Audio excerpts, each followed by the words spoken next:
there is a truth that must be told, and today we bring it to light. For decades, the world has watched tensions rise between the United States, Israel, and Iran. Missiles have flown, sanctions have tightened, proxy wars have burned across borders, leaders have spoken in threats, intelligence agencies have moved in silence. But behind the headlines, beyond the political speeches, and beneath the surface of global news cycles, there is a deeper story, one rooted in history, ideology, power, and belief. To understand this conflict, we must go back to 1979. That year, the Iranian Revolution overthrew the Western-backed Shah of Iran. The new Islamic Republic, led by Ayatollah Ruhollah Khomeini, reshaped Iran's political identity. The United States, once a close ally of Iran under the Shah, became what Iranian leadership openly called the Great Satan. Israel, aligned with Washington and recognized as a state by Western powers, was labeled an illegitimate occupying entity by the new regime. This ideological shift changed the Middle East permanently. The hostility was not immediate war between Iran and Israel directly. Instead, it became what analysts call a shadow war, a prolonged proxy conflict. Iran began supporting groups that opposed Israel's existence, particularly Hezbollah in Lebanon beginning in the 1980s. Hezbollah became a powerful armed movement on Israel's northern border. Later, Iran would support groups in Syria and Gaza. Israel, in response, carried out targeted strikes against Iranian weapons shipments and military positions in Syria over the past decade. The United States entered the equation in multiple ways. In 1953, long before the revolution, the U.S. and Britain were involved in the overthrow of Iran's Prime Minister Mohammad Mossadegh after he nationalized oil resources. That event planted seeds of mistrust that still shape Iranian political thinking today. After 1979, relations deteriorated rapidly. The U.S. embassy hostage crisis became one of the defining moments of modern Middle Eastern history.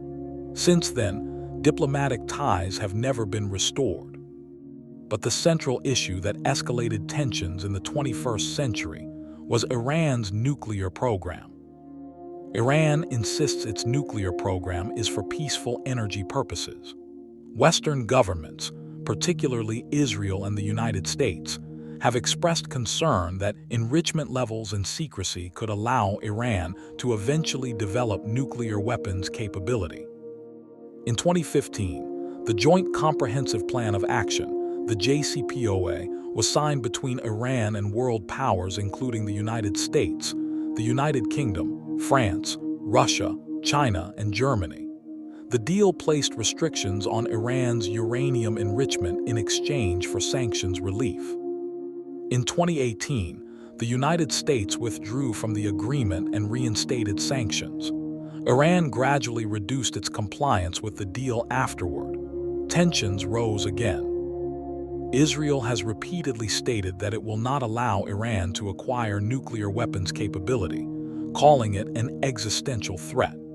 Iran has repeatedly stated it does not seek nuclear weapons, while simultaneously increasing enrichment levels beyond the limits set by the 2015 agreement. This is not speculation. These are documented developments confirmed by the International Atomic Energy Agency and multiple global news sources.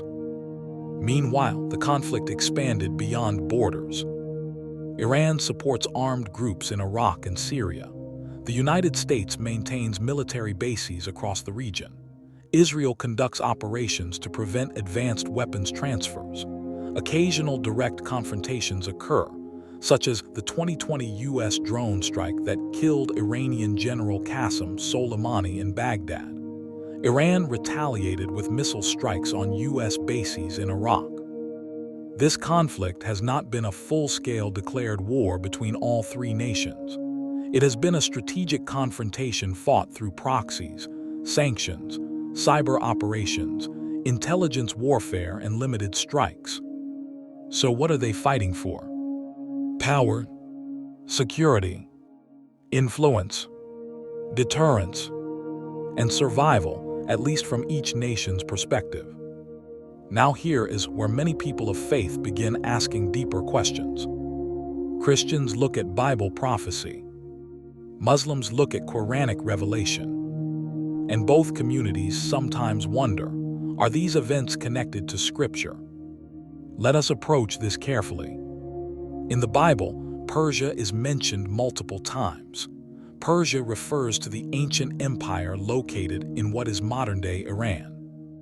In the book of Daniel, chapter 10, the Prince of Persia is described as a spiritual power resisting divine purpose.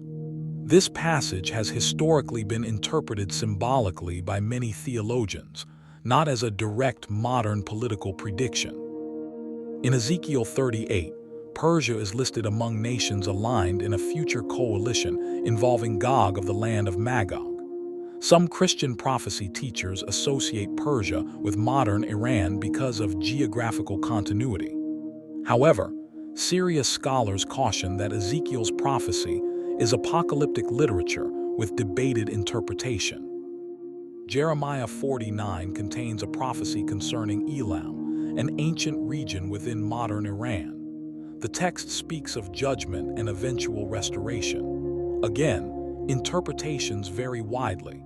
There is no scholarly consensus that it directly predicts modern geopolitical events. Jesus in Matthew 24 speaks of wars and rumors of wars, but specifically says, "See that you are not troubled, for all these things must come to pass, but the end is not yet." That passage suggests that conflict itself is not automatic proof of the end of the world. Now let us examine the Qur'an.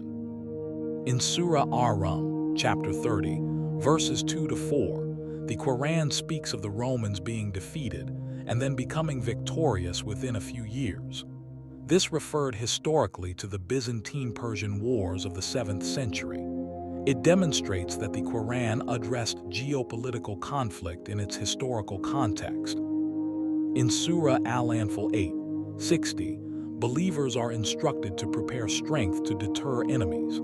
This verse is often cited in discussions of national defense and deterrence doctrine. In Surah Al-Hajj 22:39-40, permission is given to fight those who have been wronged. It frames warfare within conditions of defense, not aggression. In Surah Al-Isra 17:4-8, there is reference to corruption and consequences among the children of Israel. Interpretations of this passage vary widely across Islamic scholarship and are often historically contextualized. What is important here is this. Neither the Bible nor the Qur'an gives a simple headline saying, "In the 21st century, Iran, Israel, and the United States will fight a final war in this specific year." That level of prediction does not exist in clear text. What does exist are themes. Nations rise and fall. Power struggles occur.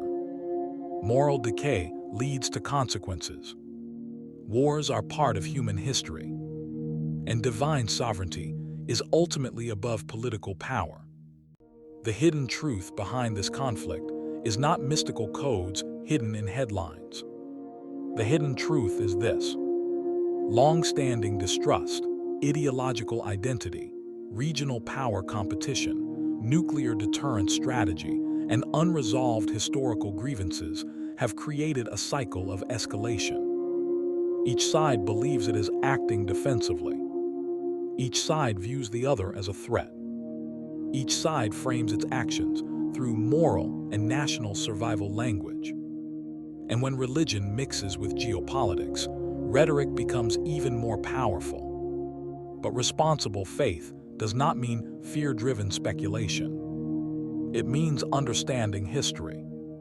It means separating verified fact from dramatic narrative. It means recognizing that Scripture speaks in principles more often than in modern newspaper headlines.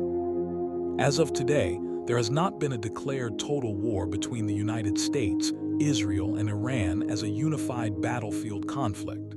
There have been confrontations, proxy wars, strikes, sanctions, and retaliations, but not a formal trilateral war. Global leaders continue to use diplomacy alongside military deterrence.